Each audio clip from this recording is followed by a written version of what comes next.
1962 ஆண்டு வாழ்ந்த ஜியன்னா பெரித்தா என்பவர்.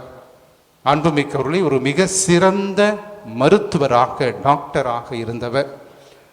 இவருடைய வாழ்க்கையிலே ஒரு நிகழ்வானது வருகிறது. 4வது குழந்தையை பெற்றெடுக்க தயாராக இருந்தார். அப்போது மிக மோசமாக உடல் நலக்குறைவால் இவர் பாதிக்கப்படுகின்றார்.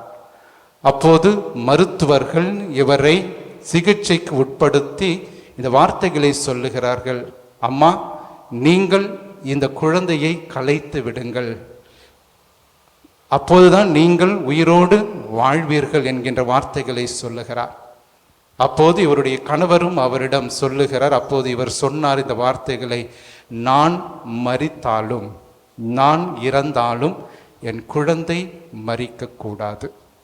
அன்புமிக்கவர்களே, 1962 ஆண்டு தன்னுடைய 4வது குழந்தையை பெற்றெடுத்த பிறகு அந்த ஜியன்னா பெரித்தா உயிர் இழக்கின்றார். இவரை தான் 1900 ஆண்டுகளிலே மிகப்பெரிய ஒரு புனிதராக திரு அவையும் கொண்டாடுகிறது.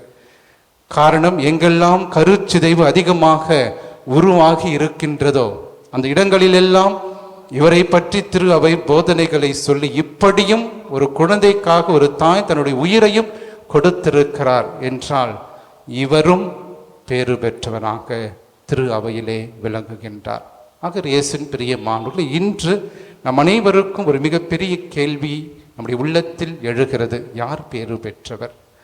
ஆண்டவராக இயேசு கிறிஸ்து மிக தெளிவாக சொல்லுகிறார்: இப்போது இவ்வுலகில் மிக மிக துன்பங்களையும் கண்ணீரையும் தன்னுடைய வாழ்க்கையில யாரெல்லாம் சிந்திக் கொண்டிருக்கிறார்களோ, வாழ்க்கையில் அதிகமான துயருற்று இருக்கின்றார்களோ, இவர்கள் அனைவருமே கடவுளுக்கு முன்பாக பேறு பெற்றவர்களாக இருக்கின்றார்கள்.